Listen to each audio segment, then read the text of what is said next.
এখন দেখছি তো আগামীকাল বিকেল 5টায় শুনতে পাচ্ছি মুখ্যমন্ত্রী আর বিএসএফের ডিজির নাকি মিটিং আছে এবং প্রথম 120 কিলোমিটার নাকি হ্যান্ডওভার করা হবে। শিলিগুড়ি করিডর বাংলাদেশ, পাকিস্তান, চায়না একসাথে চেষ্টা করলেও ভারত নিতে দেবে না।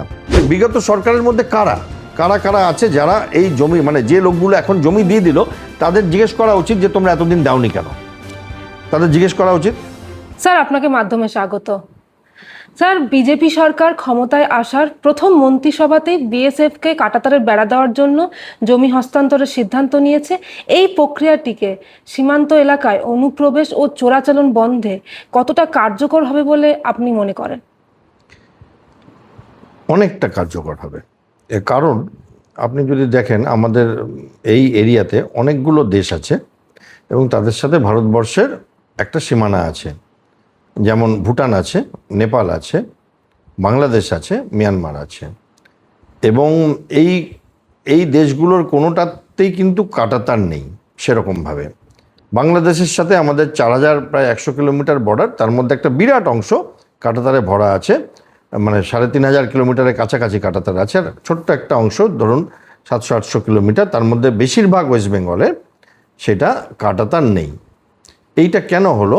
কারণ অন্যান্য যে বর্ডারগুলো সেইখানে এত আমাদের দিকে আসার প্রবণতা বাংলাদেশের থেকে এই দিকটাতে নেই। অন্যান্য দেশগুলো, মিয়ানমারের কথা বলছি বা নেপাল, ভুটানের কথা বলছি, যেখানে শয় শয় লোক এসে এখানে চাকরি করে, এখানে রোজগার করে বা এখানে আইডেন্টি কার্ড বাড়িয়ে এখানকার ভোটার হয়ে থাকবে। এই ব্যাপারটা যতটা পশ্চিমবঙ্গের সাথে বাংলাদেশের একটা গড়ে চলছিল, বলতে পারেন একটা অশুভ আঁতাত, একটা রাজনৈতিক, ক্রিমিনাল এবং কিছু সাধারণ মানুষ যারা একটু বেটার রোজগার করতে চায় তাদের একটা আঁতাত চলছিল, একটা সিস্টেম হয়ে গেছিলো। সেইখানে এই কাঁটাতার না থাকা জায়গাটা একটা বড় বাধা হয়ে যাচ্ছিল। কারণ কি হয় যে কাঁটাতার না থাকলে বেশ কয়েকশো কিলোমিটার, 450 কিলোমিটারের মতো, তাহলে অতটা জায়গা ম্যানুয়ালি কভার করতে হয়। দেখুন, কাঁটাতারই কিন্তু ফাইনাল না, কাঁটাতারের পরেও ম্যানুয়ালি কভার থাকে। বাট ম্যানুয়াল কভার, একটা রাফ এক্সাম্পল দিচ্ছি, যদি 1 কিলোমিটার ম্যানুয়াল কভার করতে 10 জনের একটা সেকশন লাগে যারা ঘুরবে, বা 2-3 কিলোমিটার দিনে রাতে 2-3 বার করে, সেটা কাঁটাতার থাকলে সেটা অনেক বেশি করা যায়, অনেকটা বেশি করা যায়। কারণ কাঁটাতার আছে, ফলে একটা ফার্স্ট লেভেল অফ সিকিউরিটি থাকে। সেইখানে এটা না থাকাতে একটা স্মাগলারদের রমরমা, যারা সোনা বিক্রি করে, যারা ড্রাগস বিক্রি করে, যারা ওষুধ পাচার করে, কাপ সিরাপ, এই সমস্ত ওষুধ, নেশার জিনিস, নারী পাচার করে, এছাড়া যারা মানুষ পাচার করে এবং টেররিস্ট পাচার করে। আমাদের চিন্তা যেটা, মিলিটারি লোকেদের যেটা চিন্তা, সেটা এই টেররিজমের চিন্তাটা খুব বড় ছিল। কারণ বাংলাদেশের কিছু গ্রুপ আছে, আনসারুল বাংলা, জামাতের কিছু টেররিস্ট উইং, তারা চেষ্টা করে যে ভারতবর্ষে কোনো রকমভাবে যদি কিছু করা যায়। তাদের সহাবস্থান দুটো দেশের তাদের পছন্দ না, এবং সেখানে যখন শেখ হাসিনার সরকার পড়ে যায়, তারপরে তাদের বেশ রমরমা আসে, তারা ভোটেও দাঁড়িয়ে পড়ে এবং অপোজিশনেও তারা এখন আছে। তারা ভাগ্য আমাদের যে জেতেনি, এবং সেখানে তারা পাকিস্তানের আইএসআই এর সাথে শার্ট করে যতটা পারে ভারতবর্ষের দিকে নজর দিচ্ছিল, যে যেটা তারা কাশ্মীরে এখন আর করতে পারছে না, যেহেতু কাশ্মীর প্রায় নিচ্ছিদ্র অবস্থা হয়ে গেছে। তো তখন এইটা একটা নতুন সুযোগ তাদের পক্ষে, যে পশ্চিমবঙ্গ হয়ে এখানে ডকুমেন্ট বানিয়ে টেররিস্টদের দিয়ে টাসপোর্ট তৈরি করে সারা ভারতবর্ষে ছড়িয়ে দাও এই সমস্ত মানুষজনকে, এবং তাদের কিছু টাকা পয়সা দিয়ে প্লাস মোটিভেশন দিয়ে তাদেরকে ধর্মের নামে একটা ধর্মান্ধতার একটা দোহাই দিয়ে তাদেরকে পাঠিয়ে দেওয়া। সেইখানে আমার মনে হয় এটা একটা খুব বড় পদক্ষেপ। এইবার আসি যে ব্যাপারটা কী ছিল। দেখুন, একটা রাজনৈতিক বিরোধিতা তো আরেকটা পলিটিক্যাল পার্টি রাজনৈতিক দলের সাথে করতেই পারে, কিন্তু রাজনৈতিক বিরোধিতা করতে করতে কখনো কখনো মনে হয় যা তারা বোধহয় দেশের সুরক্ষার সাথে একটা বিরোধিতা করে ফেলছে। এই কেসটা সেরকমই একটা কেস, যে এখানে কিন্তু জমি দেওয়া যেত, যে কারণটা দেখানো হচ্ছিল, এত বছর ধরে চাওয়া হচ্ছে যে ভীষণ অসুবিধা, মানুষরা দেবে না, আমরা মানুষদের ধরে। এখন দেখছি তো আগামীকাল বিকেল 5টায় শুনতে পাচ্ছি মুখ্যমন্ত্রী আর বিএসএফের ডিজির নাকি মিটিং আছে এবং প্রথম 120 কিলোমিটার নাকি হ্যান্ডওভার করা হবে। এইটা কি করে হলো তাহলে? এই ম্যাজিকটা কি করে হলো? যারা এতদিন নাকি দিচ্ছিল না তারা দিয়ে দিল।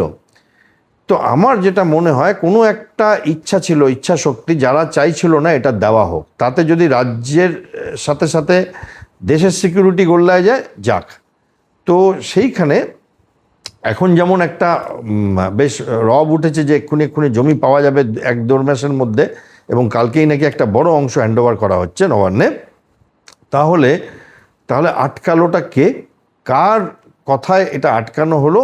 এবং সেই মানুষটি যার কথায় এটা আটকানো হলো সে কি এক প্রকার আমাদের সাথে দেশদ্রোহিতা করলেন না?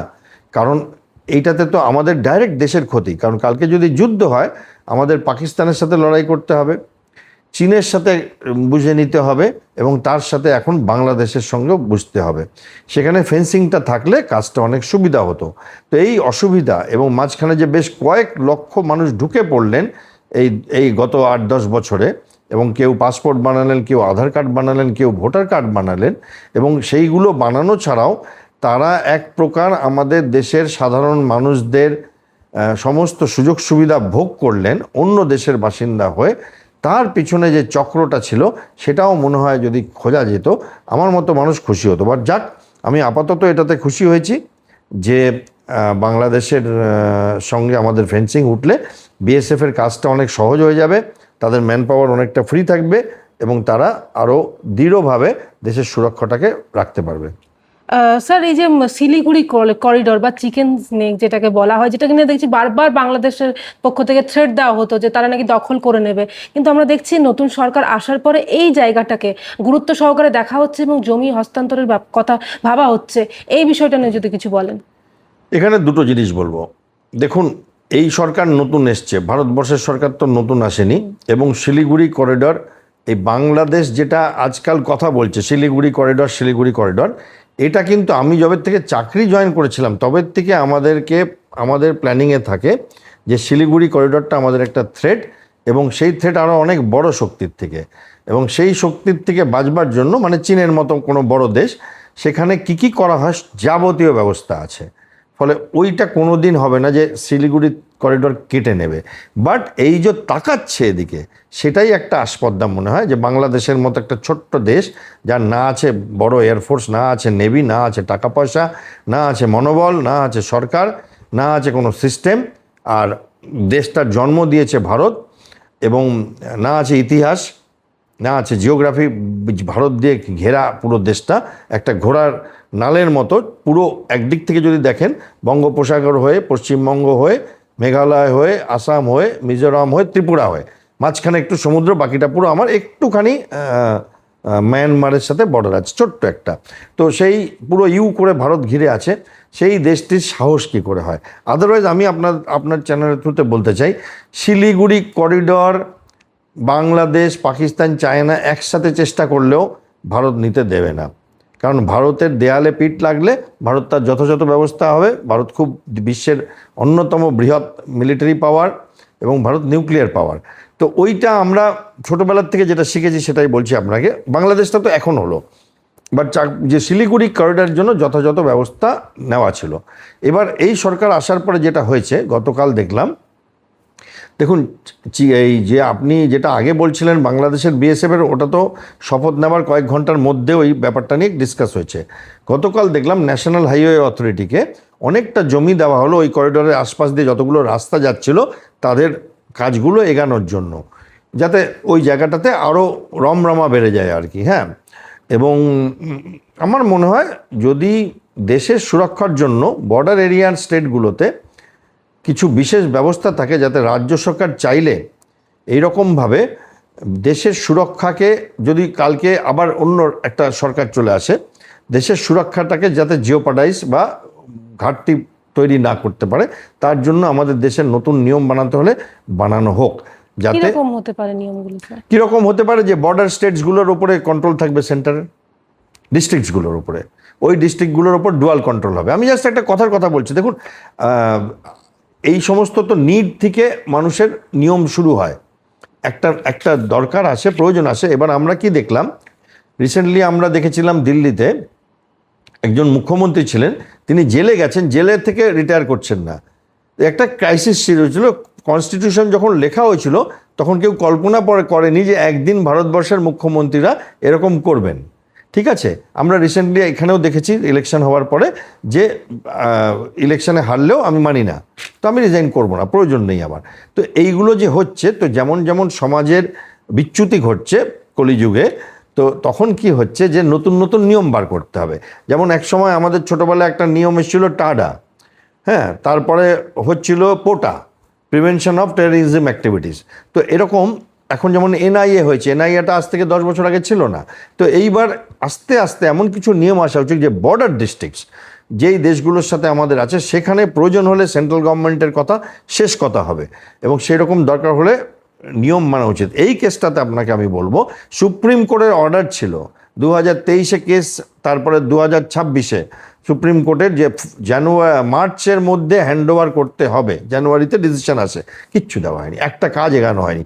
তো এই যে 3 মাসও ডিলে করা হলো, তার মানে যদি এই সরকার না আসতো এটা দেওয়া হতো না। তাহলে এর পিছনে কোনো একটা চক্র আছে, সেটা স্মাগলিং চক্র হতে পারে, সেটা ভোটের জন্য হতে পারে, বা এমনও হতে পারে কেউ হয়তো বৃহত্তর কোনো শক্তির থেকে টাকা পয়সা অনুদান নিয়ে ভারতের বিরুদ্ধে কাজ করছে, রেজিম চেঞ্জের কাজ করছে, হয়তো এটাও হতে পারে। কোনো একটা কারণ আছে যার জন্য এই অনীহাটা ছিল যে এই জমিটা আমরা কোনো না কোনো বাহানায় দেব না। সেটার উপরে আমার মনে হয় একটা অনুসন্ধান করা উচিত, যেমন এখন অনেক অনুসন্ধান হচ্ছে দেখছি, এবং এটা যথাযথ ব্যবস্থা নেওয়া উচিত। মানে বিগত সরকারের কথা বলছেন? হ্যাঁ, অবভিয়াসলি বিগত সরকারের মধ্যে কারা কারা কারা আছে যারা এই জমি, মানে যে লোকগুলো এখন জমি দিয়ে দিল, তাদের জিজ্ঞেস করা উচিত যে তোমরা এতদিন দাওনি কেন, তাদের জিজ্ঞেস করা উচিত। এবং তারা হয়তো বলবে আমরা দিতে চেয়েছি, কেউ নেয়নি, কেউ চায়নি। তাহলে যে লোকটার চাওয়ার কথা ছিল তাকে জিজ্ঞেস করা উচিত কেন চাওনি। তখন সে হয়তো বলবে আমাকে অমুক আইএস অফিসার বলেছে চাইবে না, তাহলে তাকে প্রশ্ন করা উচিত। কোথাও একটা গিয়ে কেউ ধরা পড়বে যার ইচ্ছে ছিল না বাংলাদেশের এই জমিটা ভারতের সুরক্ষাটা দৃঢ় হোক।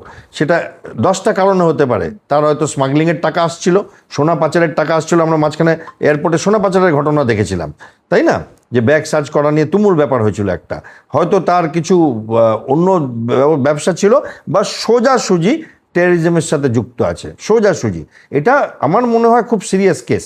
এবং যত এখন হচ্ছে না এই বেআইনি নির্মাণকে ভাঙা, এবং কারো বড় বাড়ি আছে ছানবিন করা, কেউ বড় হোটেল খুলেছে ছানবিন করা, বা কেউ শিক্ষা দুর্নীতি, তার থেকে বেশি ইম্পর্ট্যান্ট এটা। কারণ এটা ভারতের সুরক্ষা। ওগুলো তো টাকা পয়সার ব্যাপার আর কি, পরে করলেও চলবে। এটা ভারতের সুরক্ষা। এখানে যত বড় বড় জাজ আছে, যা আছে দিয়ে লাগিয়ে দেওয়া উচিত রিটায়ার্ড মানুষদের, এবং এক একটা করে ধরা উচিত যে কারা বন্ধন আটকে গিয়েছিল, এখন যদি দিল, সে এখন কেন দিল, সে কি ভয় পেয়ে দিল না খুশি হয়ে দিল। অনীহার কারণগুলো খুঁজে বার করা, অনীহার কারণ খুঁজে বার করলে আমরা একটা জায়গায় পৌঁছাতে পারবো। এবং সেইটা মনে হয় একটা শিক্ষা হবে সারা দেশের কাছে, যে দেশ বিরোধী কাজটা ভারতবর্ষ নেবে না। কারণ এটাতে আমাদের অনেক ক্ষতি হয়ে গেছে। কেন বলছি, আমি গভীর নলেজ থেকে বলছি, বহু লোক ঢুকে গেছে যারা যদি কালকে আমাদের সাথে পাকিস্তানের যুদ্ধ হয়, তারা ব্যাঙ্গালোরে হায়দ্রাবাদে বম ফাটাবে, এখান দিয়ে ঢুকেছে। এবং আপনি যদি দেখেন আনসারুল বাল্লা সাপোর্ট ছিল, তারা আমাদের এই আগের সরকার নিয়ে খুব মিষ্টি কথা বলতো, পাকিস্তানের সাপোর্ট ছিল। এবং এখন এই সরকার আসার পরে দেখুন, এটা তো ভারতে সরকার বদলে আমি 100টা সরকার দেখেছি ভারতে, কখনো আপ আসছে, কখনো এ আসছে, কখনো আসছে, ডাজন্ট ম্যাটার, গণতান্ত্রিক। বাট তাতে বিদেশি শত্রু দেশ কেন আনন্দ করবে বা দুঃখ করবে? এখন কেন বাংলাদেশে আন্দোলন হচ্ছে যে এই সরকারকে বদলি করতে হবে? কেন কেন করছে? তাদের ধান্দাটা কি? পাকিস্তানে কেন কথাবার্তা হচ্ছে? সেইখানে প্রশ্ন জাগে যে এই লোকগুলোকে জিজ্ঞেস করা উচিত যে ভাই তোমাদেরকে কেন তোমরা জমি দাওনি এতদিন। একেবারেই স্যার, সেখানেই তো প্রশ্ন যে বা যদি কাঁটাতার দেওয়া হচ্ছে ভারতের নিজস্ব, এটা একটা দেশের তার নিজস্ব ব্যাপার, এটা কাঁটাতার তারা দেবে কখন বা কিভাবে দেওয়া হবে? আমরা দেখতে পাচ্ছি বাংলাদেশের বিভিন্ন সংবাদ মাধ্যম থেকে বিভিন্ন ডিজিটাল মাধ্যমগুলোতে এটা নিয়ে তুমুল আলোচনা চলছে। ঠিক কেন, মানে কি এসে যায়? দেখুন, দুটো জিনিস। একটা হচ্ছে বাংলাদেশে একটা অ্যান্টি ইন্ডিয়া ফিলিং আছে, সেটা বেশিরভাগ কারণে হিংসার জন্য। তারা সবাই যারা গালাগালি দেয় বাংলাদেশতে, পেট ভরে সকাল থেকে রাত্রে ইউটিউবে গালাগালি দেয় ইন্ডিয়াকে, ভারতকে, তারা আবার এখানে এসে চিকিৎসা করায়। গতকাল একটি মেয়ে মারা গেছেন চেন্নাইতে, আপনি হয়তো দেখেছেন নিউজে। তিনি নাম্বার 1 ছিলেন ভারত বিদ্বেষ দেখাবার জন্য। এবং এখন তারা বলছে হয়তো ভারত ইচ্ছা করে মেরে দিয়েছে, ভালো করে চিকিৎসাও করেনি। এবং এই যে তাদের আমাদের খাওয়া, আমাদের পড়া, আমাদের জিনিস ব্যবহার করা, এবং তারপরে হিংসা করা, গালাগালি দেওয়া, পাকিস্তানের সাথে কোঅপারেট করা, এই মেন্টালিটিটা তাদেরকে নিয়ে যাবে সবথেকে দরিদ্রতম আফ্রিকার দেশের মতো বা সবথেকে দরিদ্রতম পৃথিবীর কোনো গলির জায়গার মতো, এবং অলরেডি তারা সেই দিকে এগাচ্ছে। সেটাতে আমরা কি করতে পারি? আমরা যেটা করতে পারি, আমাদের বর্ডারটাকে সুরক্ষা রাখতে পারি। এই সমস্ত লোককে আইডেন্টিফাই করা উচিত যারা অলরেডি ঢুকে গেছে। আমি কিন্তু সংখ্যাটা বলছি লক্ষ লক্ষ, অনেক লোকে বলছে কয়েক হাজার না, লক্ষ হবে। এবং সেই যদি হয় তাহলে তাদেরকে হয়তো সব একসাথে বাংলাদেশে পাঠিয়ে দেওয়াটা ডিফিকাল্ট হবে আজকের দিনে। 100 জন 500 জন হলে পাঠাতে পারবেন, বাট আমরা যদি এই সিস্টেমটা করতে পারি যে এই লোকগুলোকে আইডেন্টিফাই করে তাদের সেকেন্ড ক্লাস সিটিজেন, যতদিন না অবধি আমরা তাদের দেশ অ্যাকসেপ্ট করছে এখানে রাখতে দেবো, কিন্তু ভোট দিতে দেবো না। এখানে থাকবে তারা, তাদের কোনো রেশন থাকবে না। সে রিক্সা চালিয়ে ঘুরে বেড়াচ্ছে, বাট যে রিক্সা চালাচ্ছে লোকে জানবে যে সে বাংলাদেশের লোক। তাহলে কি হবে? এই ওয়েলকামিংটা বন্ধ হয়ে গেলে নেক্সট লট আর আসবে না। নেক্সট লটরা যারা এখন ব্যাগ গোছাচ্ছিল যে ভোটের পরে আবার আমরা ঢুকে পড়বো হাজারে হাজারে, তাদের ওই আধার কার্ড বানানো, পাসপোর্ট বানানো এগুলো হবে না। প্লাস তাদের ধরে জিজ্ঞেস করা উচিত যে আধার কার্ডটা কোত্থেকে বানিয়েছিলেন, কাকে কত টাকা দিয়েছেন। এবার 500 জন লোক যদি একটা লোকের নাম নেয় তাহলে সেটা এভিডেন্স, তার জন্য আর কোনো ভিডিও দরকার নেই। এতগুলো লোক নাম নিয়েছে হবে, এবং তখন কত টাকা দিয়ে, এবং সেই লোকগুলোকে সাধারণ সাজা না, দেশদ্রোহিতার সাজা দেওয়া উচিত। আমাদের দেশের নিয়ম বানানো উচিত। কেউ যদি বিদেশি মানুষকে পাসপোর্ট আধার কার্ড করতে পারে, তার দরকার হলে ফাঁসি দিক। নাহলে কী হয়, এরা ডেমোক্রেসির কিছু কষ্ট আছে যেগুলোর জন্য এরা যত্রতত্র যেমন ঘুরে বেড়ায়, যেমন ইচ্ছে কাজ করে আর কি।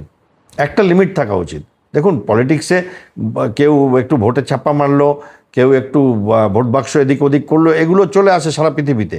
কিন্তু দেশের সিকিউরিটির সাথে আপনারা ছেলে খেলা করছেন, এটা মেনে নেওয়া যায়। আমি তো ডিফেন্সের লোক হয়ে আমার বড় কষ্ট হয় এগুলো দেখলে আর কি। খুব শান্তিতে আছি। এই জমিটা পেয়ে গেলে বিএসএফ একটু হাঁপ ছেড়ে বাঁচবে, আমাদেরও একটু টেনশন কম হবে, স্মাগলিং বন্ধ হবে। স্যার, কিছুদিন আগেই আমরা দেখলাম আরেকটি ভিডিও, যেখানে আমাদের পশ্চিমবঙ্গের সরকার চেঞ্জ হলো, নতুন সরকার এলো, বিজেপির সরকার এলো। এই সরকার পরিবর্তন নিয়েও আমরা দেখতে পাচ্ছি বাংলাদেশের তুমুল হইচই। তাদের এত গভীর, মানে তাদের এত উৎসাহ বা এত আলোচনার কি আপনি ব্যাখ্যা দেবেন? না, ওটা তো একটু আগে আমি বললাম যে ওদের একটা অদ্ভুত লাভ হেট রিলেশনশিপ। ওরা সব কিছু ভারতের চায়, জানেন তো। মানে আমি তো অনেককে ব্যক্তিগতভাবেও চিনি, এবং তাদের ডিফেন্সেরও এখন যারা সব বড় বড় অফিসার, এক সময় তাদের সাথে আমি মানে কাঁধে কাঁধ মিলিয়ে হেঁটেওছি কিছুটা। তো এইবার সেখানে তাদের দেখি তারা সব সময় কলকাতার নিউ মার্কেটে শ্রীলেদারে শপিং করতে চায়, হ্যাঁ, এবং কলকাতার কিছু স্পেশাল জায়গা আছে সেগুলো যেতে পারে, বোলপুর যেতে চায় তারা। এবং এইগুলো আমি তাদের এক সময় নিয়েও গেছি, টু বি ভেরি ফ্র্যাঙ্ক। তাদের দল যখন অফিসিয়ালি আসতো গভর্নমেন্ট, আমি তখন কলকাতা ছিলাম, তো এদেরকে আমি নিজেও হোস্ট করেছি, মানে গভর্নমেন্টের নির্দেশে, যে এরা যেহেতু আমি বাংলা বলতে পারি এদের একটু সুবিধা হবে তখন। এবং অনেক সিনিয়র অফিসার এদের আসতো, তাদের ইচ্ছা ছিল। কিন্তু তারপরে একটা হিংসাও আছে যে ভারত স্যাটেলাইটে এত এগিয়ে গেছে, এবং ভারত কোথাও একটা হীনমন্যতা আছে যে ভারত আমাদেরকে স্বাধীন করেছে। ফলে যেমন একটা থাকে না যে একটা বয়সের পরে ছেলে চায় যে বাবাকে আমি একটু দেখাবো, তো সেই রকম একটা ব্যাপার আছে। এবং কোথাও একটা তারা ধৃষ্টতার পরিচয় দেয় এবং অকৃতজ্ঞতার পরিচয় দেয় বাংলাদেশের মানুষ, এবং সেটা আমি অনুভব করেছি, ব্যক্তিগত অনুভব। এবং আমরা বাঙালিরা যারা ভাবি ওরা খুব ভালো ইলিশ মাছ খাওয়ায় গেলে ঢাকাতে, সেইটা একমাত্র পরিচয় না। কারণ ইন্ডিয়াতে খালি বাঙালি নেই, ইন্ডিয়াতে পাঞ্জাবি আছে, মারাঠি আছে, গুজরাটি আছে, হরিয়ানার লোক আছে, এবং বাংলাদেশের মানুষ তাদেরকে একটু অন্য চোখে দেখে।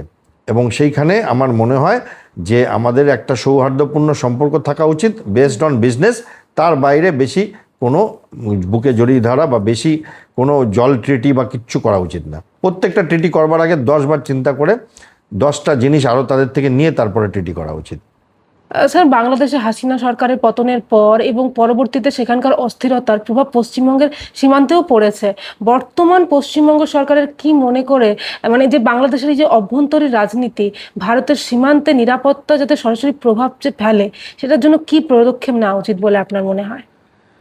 দেখুন, প্রথম হচ্ছে ভারতের সঙ্গে বাংলাদেশের সম্পর্ক আমাদের রাজ্য সরকার তয় করে না, সেটা আমাদের বিদেশ মন্ত্রক, আমাদের হোম মিনিস্ট্রি, ডিফেন্স মিনিস্ট্রি আর প্রধানমন্ত্রী। একটা হীনমন্যতা আছে যে ভারত আমাদেরকে স্বাধীন করেছে। ফলে যেমন একটা থাকে না যে একটা বয়সের পরে ছেলে চায় যে বাবাকে আমি একটু দেখাবো, তো সেই রকম একটা ব্যাপার আছে। এবং কোথাও একটা তারা ধৃষ্টতার পরিচয় দেয় এবং অকৃতজ্ঞতার পরিচয় দেয় বাংলাদেশের মানুষ, এবং সেটা আমি অনুভব করেছি, ব্যক্তিগত অনুভব। এবং আমরা বাঙালিরা যারা ভাবি ওরা খুব ভালো ইলিশ মাছ খাওয়ায় গেলে ঢাকাতে, সেইটা একমাত্র পরিচয় না। কারণ ইন্ডিয়াতে খালি বাঙালি নেই, ইন্ডিয়াতে পাঞ্জাবি আছে, মারাঠি আছে, গুজরাটি আছে, হরিয়ানার লোক আছে, এবং বাংলাদেশের মানুষ তাদেরকে একটু অন্য চোখে দেখে। এবং সেইখানে আমার মনে হয় যে আমাদের একটা সৌহার্দ্যপূর্ণ সম্পর্ক থাকা উচিত বেসড অন বিজনেস, তার বাইরে বেশি কোনো বুকে জড়িয়ে ধরা বা বেশি কোনো জল ট্রিটি বা কিচ্ছু করা উচিত না। প্রত্যেকটা ট্রিটি করবার আগে 10 বার চিন্তা করে 10টা জিনিস আরও তাদের থেকে নিয়ে তারপরে ট্রিটি করা উচিত। স্যার, বাংলাদেশে হাসিনা সরকারের পতনের পর এবং পরবর্তীতে সেখানকার অস্থিরতার প্রভাব পশ্চিমবঙ্গের সীমান্তেও পড়েছে। বর্তমান পশ্চিমবঙ্গ সরকারের কি মনে করে, মানে যে বাংলাদেশের এই যে অভ্যন্তরীণ রাজনীতি ভারতের সীমান্তে নিরাপত্তা যাতে সরাসরি প্রভাব যে ফেলে, সেটার জন্য কি পদক্ষেপ নেওয়া উচিত বলে আপনার মনে হয়? দেখুন, প্রথম হচ্ছে ভারতের সঙ্গে বাংলাদেশের সম্পর্ক আমাদের রাজ্য সরকার তয় করে না, সেটা আমাদের বিদেশ মন্ত্রক, আমাদের হোম মিনিস্ট্রি, ডিফেন্স মিনিস্ট্রি আর প্রধানমন্ত্রী আর ন্যাশনাল সিকিউরিটি অ্যাডভাইজার, এদের টিম এটা ডিসাইড করবে বাংলাদেশের সাথে আমরা সিকিউরিটি লেভেল কতটা বাড়াবো। পশ্চিমবঙ্গ সরকার যেটা করতে পারে আমাদের দেশের সার্বভৌমত্ব রক্ষার জন্য, সেটা হচ্ছে যে বিএসএফের যে রেসপন্সিবিলিটি, সেখানে অনেক সময় বিএসএফের থেকে ইচ্ছাকৃত অনিচ্ছাকৃত ভুল হতে পারে। ধরুন একটা দল এদিকে চলে এলো, তারা হয়তো কোনো বিএসএফের মানুষকে ম্যানেজ করে চলে এলো বা কাঁটাতার গোলে চলে এলো, সুড়ঙ্গ খুঁড়ে চলে এলো। এখানে কি হতো, যদি ওইটা পেরিয়ে যেত তারপরে এখানে পুরো হরির লুট চলছিল। সেইখানে আমাদের স্টেট পুলিশ, আমাদের যত বর্ডার এরিয়া স্টেট পুলিশ, তারা ভীষণভাবে বিএসএফের সাথে কম করে গ্রামে গ্রামে যদি বলে দেয়, যারা সরপঞ্চ, যারা মুখিয়া, তাদেরকে যে বাইরের লোক দেখলে যদি খবর না দাও তাহলে তোমাকে 14 বছরের জেল খাটাবো। আমরা এগুলো করেছি অন্যান্য রাজ্যে, আমি নাম নিচ্ছি না।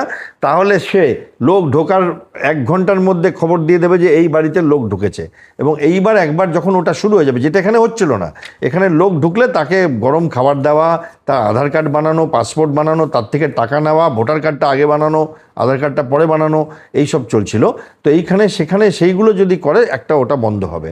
দ্বিতীয় কথা, যে যদি সরকার চায় তাহলে তার পলিটিক্যাল সিস্টেমের মধ্যে দিয়ে, পঞ্চায়েতের মধ্যে দিয়ে, মানে গ্রাসরুট পলিটিক্যাল লেভেলে যদি মেসেজটা পাস করে যে বাংলাদেশি দেখলে যদি খবর দেয় সেই মানুষটাকে কিছু অনুদান দেওয়া হবে, তাহলে খুব দ্রুত খবর আসবে এবং তাতে বিএসএফের লাভ হবে। কারণ এখন বিএসএফ 50 কিলোমিটার অবধি এগাতে পারে বর্ডার থেকে নতুন নিয়মে, আগে 15 কিলোমিটার অবধি ছিল। তো সেটা এখন ভারতবর্ষের স্ট্যান্ডার্ড হয়ে গেছে, এইদিকে বাড়িয়ে দিয়েছে। আর গুজরাট আর পাঞ্জাবে একটু কমিয়ে দিয়েছে, 80 কিলোমিটার ছিল ওটাও 50 করে দিয়েছে বিএসএফের জুরিসডিকশন। এবার হচ্ছে যে এইটা একটা করতে পারে। দ্বিতীয় কথা হচ্ছে পাসপোর্ট অফিসে আমাদের পশ্চিমবঙ্গতে, যেহেতু বাংলাদেশিরা একই ভাষা বলে আর অনেকেই একই ধর্মের, কারণ আমাদের একটা এই ব্যাপারটাও আছে, তো ফলে পাসপোর্ট অফিসে ইনস্ট্রাকশন দেওয়া উচিত যে পুলিশ ভেরিফিকেশনে যেন কোনো রকমভাবে একটুও এদিক ওদিক না করা হয়। দ্বিতীয় কথা, গত 5-7 বছরে যত পাসপোর্ট ইস্যু হয়েছে, একটা ভেরিফিকেশন করা উচিত, একটা যদি পারা যায়। কারণ খুব বেশি না, এটা যে কোটি কোটিতে তা না, মানে এসআইআরে যে নাম্বার নিয়ে খেলেছে তারা, তার থেকে অনেক কম। যে এরা সব ভুল লোক না সঠিক লোক, মানে কিভাবে বানিয়েছে, এই হয়তো তারা ধরাও পড়তে পারে। আপনি যদি দেখেন যারা এসআইআরের নাম বাদ গেছে কনফার্ম যে তারা আমাদের দেশের নাগরিক না, তাদের ভোট দেওয়ার অধিকার নেই, তাদের মধ্যে অনেকে দেখবেন পাসপোর্টও আছে। তো সেইখানে তার বাবা মা নেই, তার কোনো স্কুল সার্টিফিকেট নেই, কিন্তু পাসপোর্ট আছে, আধার কার্ড আছে, ভোটার কার্ড আছে। এই ম্যাজিকগুলোর জন্য কিছু লোককে যদি, যারা এগুলো করেছে তারা সব এখন ঘুরছে কিন্তু পশ্চিমবঙ্গে, তারা ছোট ছোট নেতা, তাদেরকে যদি ধরা যায়, কিছু পুলিশকে যদি ধরা যায় যারা লোয়ার লেভেলে এগুলো করিয়েছে, তাহলে দেখবেন তারাও অনেক নাম বলবে আর কি। এবং তাহলে এই অসুখটা পশ্চিমবঙ্গ থেকে পার্মানেন্ট চলে যাবে। স্যার, আপনাকে শেষ প্রশ্ন করছি। মুখ্যমন্ত্রী শুভেন্দু অধিকারী রাজ্যে দ্রুত আদমশুমারি বা সেন্সার শুরুর কথা বলেছেন। সীমান্ত এলাকায় যে জনতাত্ত্বিক পরিবর্তন এবং অনুপ্রবেশের যে শনাক্তকরণে এই সেন্সাস কতটা বড় ভূমিকা পালন করবে বলে আপনার মনে হয়? ভীষণ বড় ভূমিকা পালন করবে। সেন্সাসের প্রয়োজন আছে, যে কোনো দেশে সেন্সাসের প্রয়োজন আছে। আমি এসআইআরের সাপোর্ট করেছি, অনেকবার মিডিয়াতে বলেছি, এবং যদি পরবর্তীকালে কখনো এনআরসি হয় আমার তো ভালো লাগবে। কারণ আমার দেশের মাটি, আমার দেশের বাতাস, আমার দেশের জল, আমার দেশের চাকরি, আমার দেশের অপরচুনিটি, আমার দেশের হাসপাতাল, আমার দেশের বাস, ট্রাম, ট্রেন, মেট্রো অন্য দেশের লোক বেআইনিভাবে কেন ব্যবহার করবে? তো ফলে আমি এই সেন্সাসে একদম সমর্থন করি এবং মনে হয় এটা দরকার। খালি এদেরকে আইডেন্টিফাই করবার জন্য না, সামাজিকভাবেও মানুষকে সুযোগ সুবিধা দেওয়ার জন্য, যে কটা লোকের চাকরি দরকার, কটা লোকের বাড়ি দরকার, কটা লোকের কী সুবিধা, হাইজিন স্যানিটেশন কীরকম দরকার, ফিউচার প্ল্যানিংয়ের জন্য সেন্সাস মডার্ন লিভিংয়ের একটা মাস্ট ডু পার্ট আর কি। আমার মনে হয় এবার এটা ত্বরান্বিত হবে, যেটা এখন অবধি চলছিল না অতটা ভালোভাবে, এবং এক এক করে যেটা দেখছি আমি নানান জিনিস হচ্ছে, আমার মনে হয় এটাতে আমাদের দেশের এবং পশ্চিমবঙ্গের তো বটেই অনেক অনেক সুবিধা হবে।